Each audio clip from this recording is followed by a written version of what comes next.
Good morning, good afternoon, good evening. I think it is important that we should keep reviewing this issue of what is Mnangagwa and Zanu PF's next political move. Because I think be forewarned is to be forearmed. In my opinion, I do not believe that Mnangagwa has given up the fight to stay in power.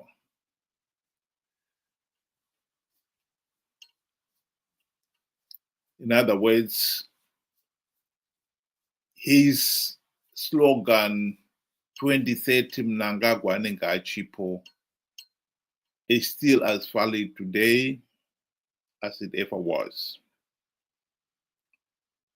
Here is a short video clip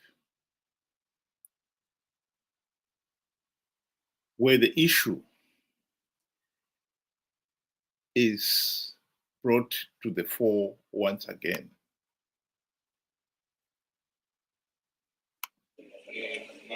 Slogan yangu ndaanchiita zvinhu zvamakatitaurira imimi kuti ndoma resolutions amakabvumirana zvamakataura saka inini ndiri mwana anoteerera saka ndiri kuita iwo maresolutions amakaita sei akauya mukatiudza kubhorodha ndoma resolutions ndakawana over 30 maresolutions asi totungamidza yekutanga zvinda kusasa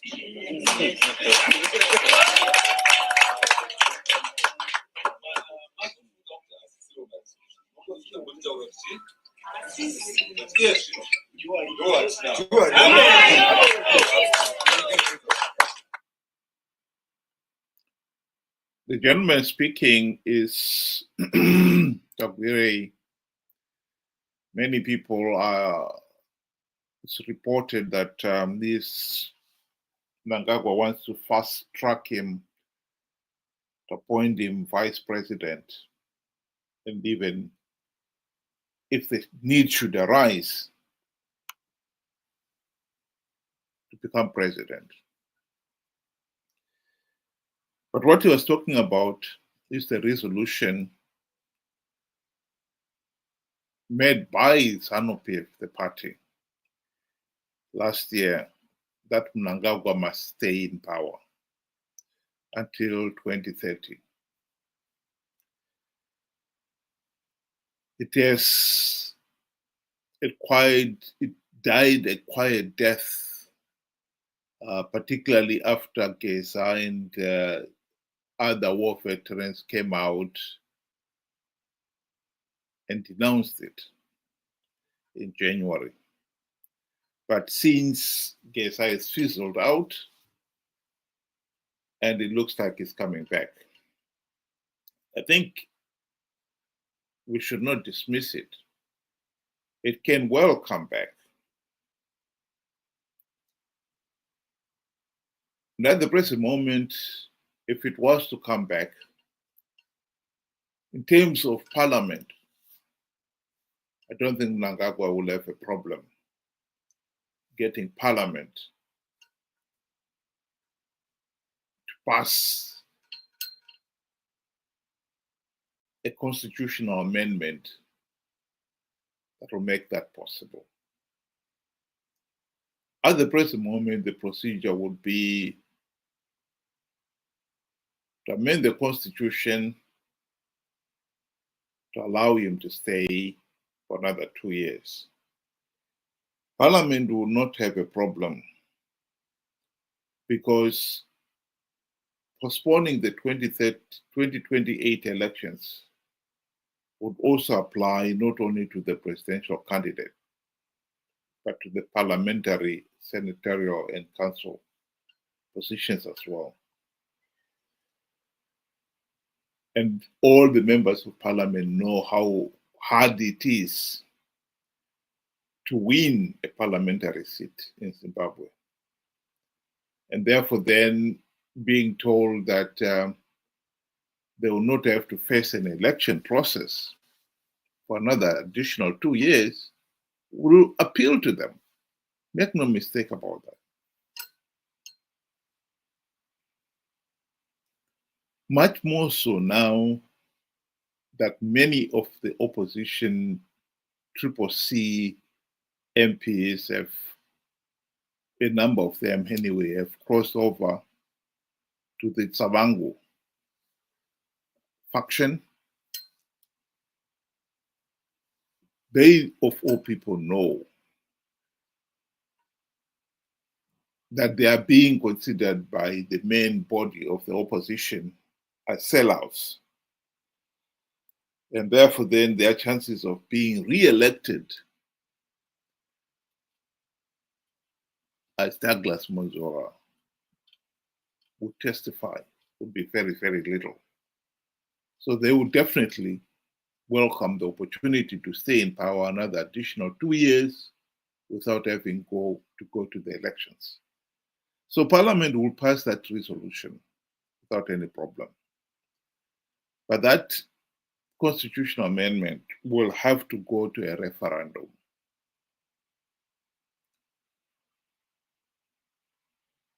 And that is where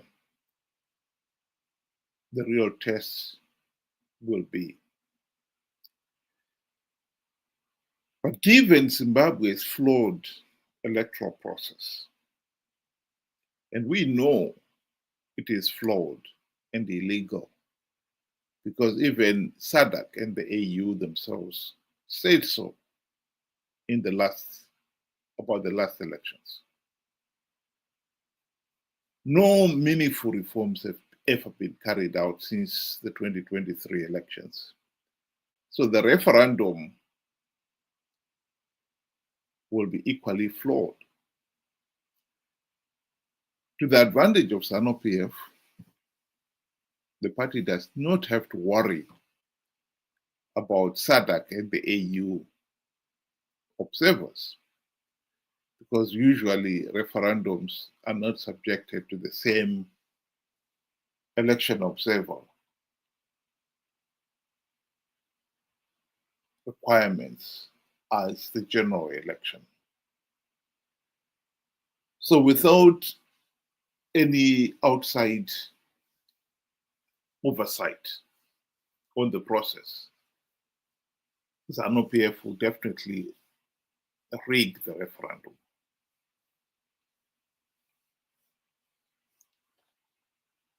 The real big question is, how can the people of Zimbabwe make sure that that referendum, the results do not stick?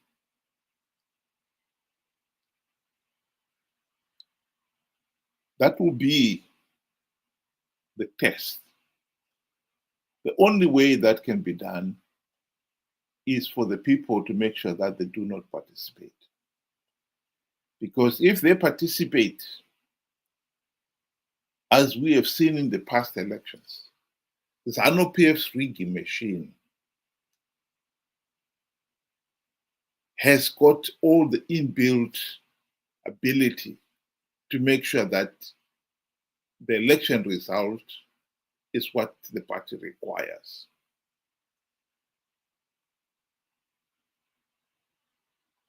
And in this particular case, it will be much easier in the sense, like I said, that there will be no outside supervision. The last referendum, the one in 2013, to approve the new constitution, people did not vote according to the voters' roll. You only had to produce your ID and you could vote.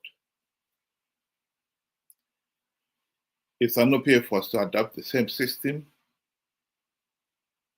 that will only open even more avenues for the party to rig the process.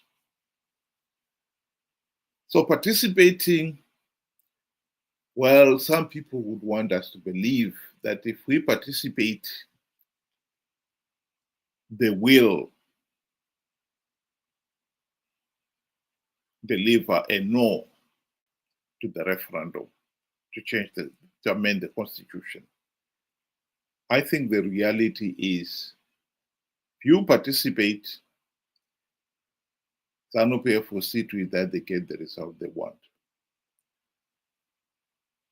And the more the people participate, the greater the chances of that result being accepted as the democratic will of the people.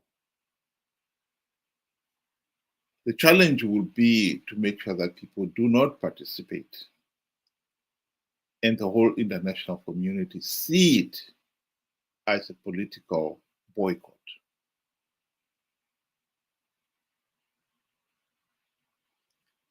I think the call for boycotting the elections should be gaining momentum. There's no point in calling for it only a few months before the referendum itself. The call should start right now. And the call should include also the call not to participate in the 2028 election should Zanu PF decide to go down that route.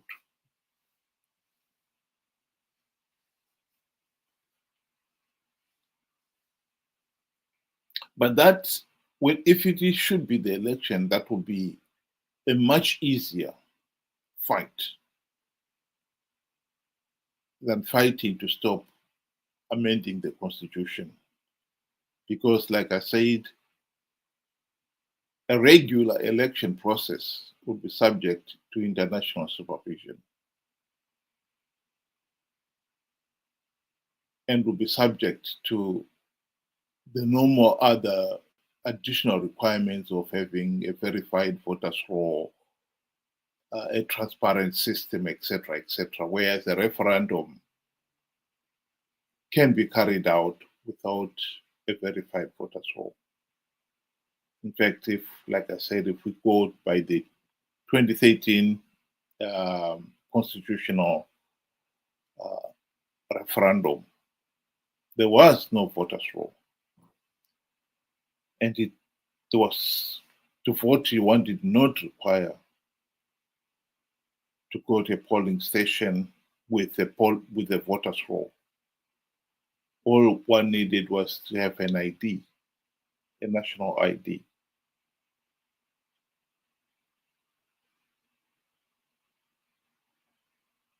So it's going to be a tough call, but I believe it's one that can be won.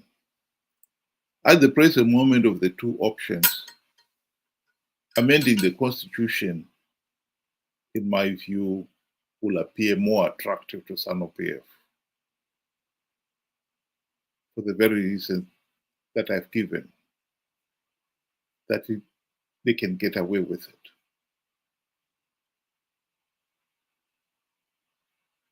So we must be prepared that Zanu PF may decide to amend the constitution and go down that route. And our response should be very simple and very clear.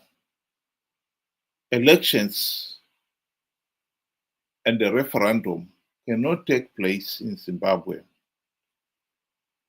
without carrying out serious amendments to make sure that the process is free, fair, and credible. Particularly now that we have got the report from SADC clearly stating that the last electoral process was not free, fair, and credible because it failed to meet Zimbabwe's own constitutional requirements, Zimbabwe's own electoral laws, and the region's own principles and guidelines on free, fair, and credible elections. And I think it is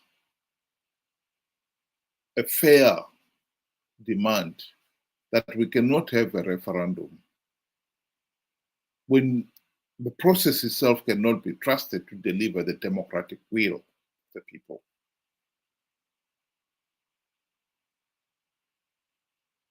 But these positions must be stated way in advance.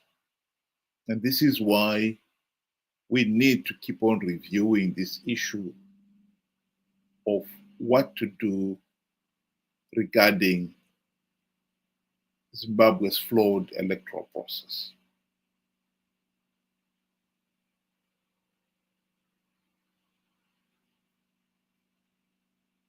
Food for thought.